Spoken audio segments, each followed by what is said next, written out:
golf courses are often thought of as just a load of grass, but golfers don't play in every little corner of the golf course. There are out of play areas where grass will grow long. There might be weeds, nettles, and stuff. So it might be nice to some of those areas that perhaps out of play, where golfers might go.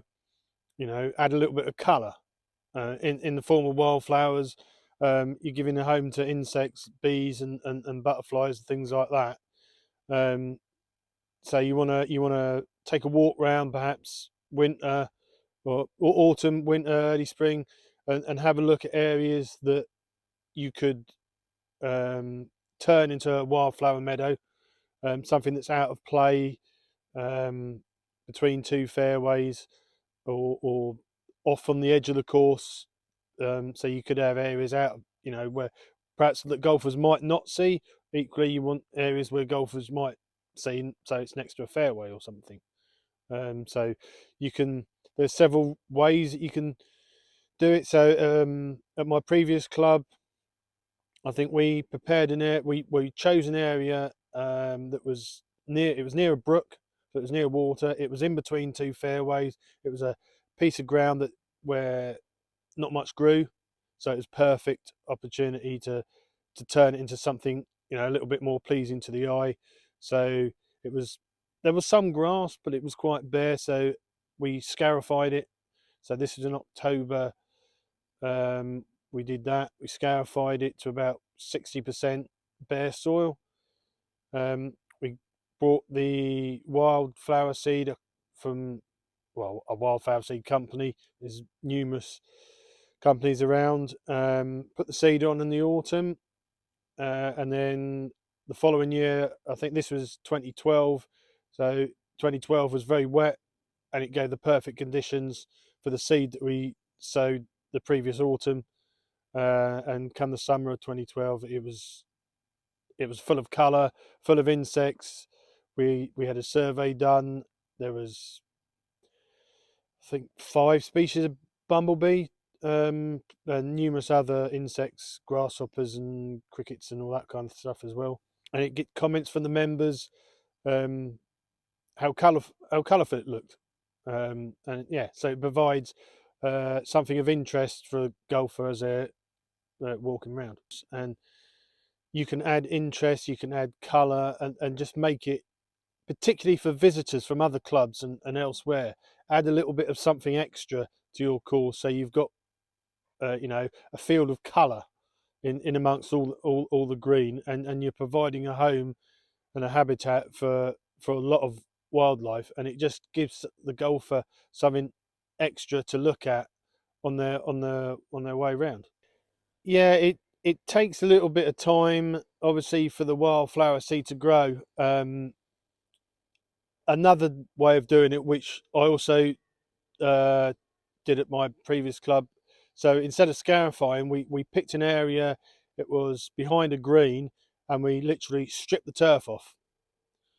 Now, with a wildflower area, you want less fertile the better, so you're not competing with weeds and grasses that you don't want. So we picked an area, we stripped the turf completely.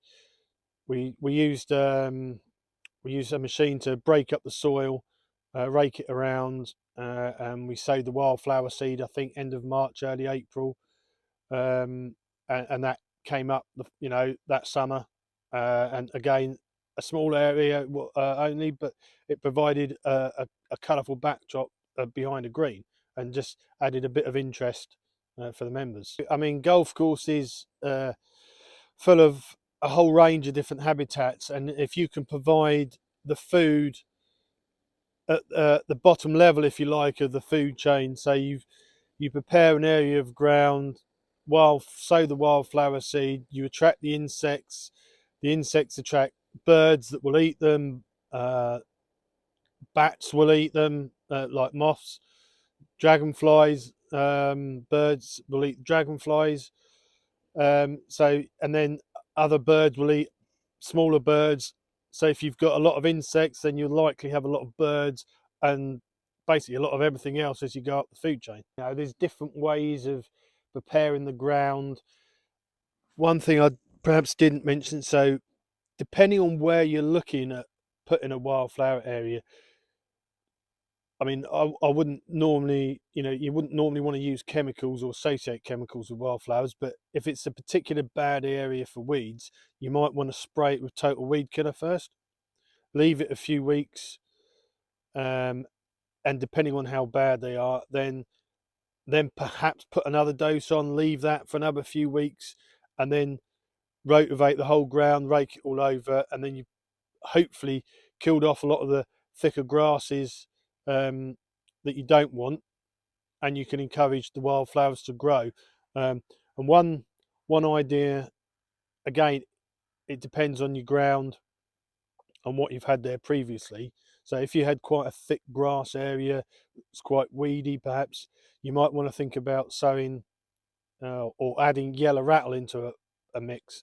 Yellow rattle is a parasitic uh, flower, so it'll attack the roots of some of the thicker, coarser grasses that you don't want, and it reduces the height of that. So the flowers have got less to compete with, so the flowers can grow tall, and any thicker grasses will stay lower down. So there are so many different mixes that you could use.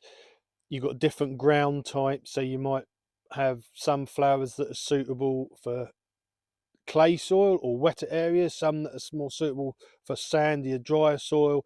There's lots of different companies out there selling wildflower seed, and it's probably perhaps a good idea to speak to them, get some advice, see what the ground conditions are like and what they might be able to recommend that you sow.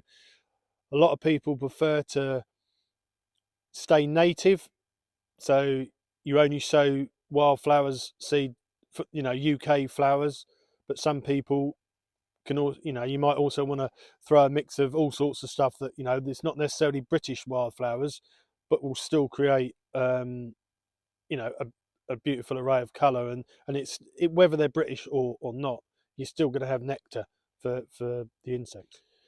Right, so since I started here, I've obviously, with all my experience from previous clubs, I've been keeping a track of all the wildlife that I've recorded here. So that's birds, butterflies, moths, dragonflies, bats. I mean, you're outside all the time, so you see stuff, and I write it down on my phone, or if I had or notepad or something. I'm always seeing stuff. I'm always writing it down, because if you want to know whether the golf course is any good, a lot of people moan about courses saying they're no good for wildlife, it's full of chemicals and all that. Whilst we do use chemicals, you can't get away from that. When somebody says to me that golf courses are rubbish for wildlife, I can prove them 100% otherwise. It's it's important to know you're doing the right thing, so you want to keep a track of what you've got, and then year on year you can see improvements in populations of certain species, or a decline. And if there's a decline in something, then you want to know why. So if a certain area didn't have much in it, you only recorded a few insects, say, and then you added the wildflowers, then you keep surveying that area, and to know what you've got, and if obviously the insects, etc., should increase a lot, and if they don't, then you want to know why. And if you equally, by keeping records of, say, a wildflower area and what you've got, should increase everything else around, so you want to keep a track of all the other species that you've got around the course. Perfect time to update your records, if you like. Sometime during the winter, the weather's not so bad, not so good rather. It's wet, cold, so it gives you a chance to be inside, write up your records, and you can send your records in to local county recorders. You can find information online so local county bird recorder, butterfly recorder, moths. So you can look at charities like butterfly conservation for some of the information on local recorders and or local wildlife groups, local wildlife trust, for instance. There's all sorts of places sending you records so they can keep a track of everything in that area as a whole to see what's going up, what's going down in terms of numbers and population. So yeah, lots of habitat and things to look at, and knowing what you've got can help you manage the golf course better. And so the likes of butterflies and moths, say butterfly conservation, you'd go on their website, you could find out the information, local recorders and local groups, and the same with wildlife trusts, keeping a track of stuff in the county. They're not going to know what's on that golf course, and there are a lot of golf courses all over the country. So by recording the wildlife, you're doing your bit for that county, and the golf course might be home to a rare species that's not found anywhere else in the county, for instance. Or so the like of great crested newt, for instance, rare and protected species, which we have here at Woodall Spa. So it's nice. The Wildlife Trust, when I reported that, were quite keen to know that we had it here, and we can help maintain the habitat for that. So again, that's a rare and protected species no one knew was here before, but now it is. It helps keep a track of where that species is around the country and how it's doing. So when I started here, I'd found a list where people had done moth recording before previously. That list stood 235 species, so that was sort of early mid 2000s where people were moth trapping. I've been here 18 months and that list is now at 404. So by getting out regularly in surveying for moths and using light traps, then you can find more species, and the more you look, the more you're going to find. Like when I was where I used to live, so I was recording moths in the garden, and I could compare year on year, and see if there's any improvements. Now I think in 2022 in the garden I had my best ever year. A lot of that was because I was getting out more with the moth trap, so I could record more, and it was a very good year, and I did get a rare species in the garden. So again, being out, you don't necessarily have to spend time at night moth trapping, but just being outside, you can just looking around everywhere and what's around, what's in your working day. And then you've got, say, the wildflower areas or shrubs and trees and stuff. And if you've got an area of the golf course that's not doing very well, you can you want to know why, and then if there isn't much there, then you can add stuff to it to make it better and improve the habitat even more. But I've got evidence over several courses that says otherwise, with the amount of species that I've recorded. So I mean, so I've been here 18 months and I've recorded probably nearly 60 species of birds, 16 species of butterfly, I think 15 species of dragonfly.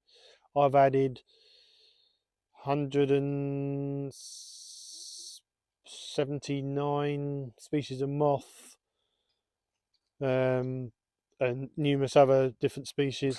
Some members might question why you're turning an area into a load of wildflowers, and then when you do the surveying and you're keeping your records of what you're finding, you can present evidence, as to what you're doing, why you're doing it, and and the end results that you're getting.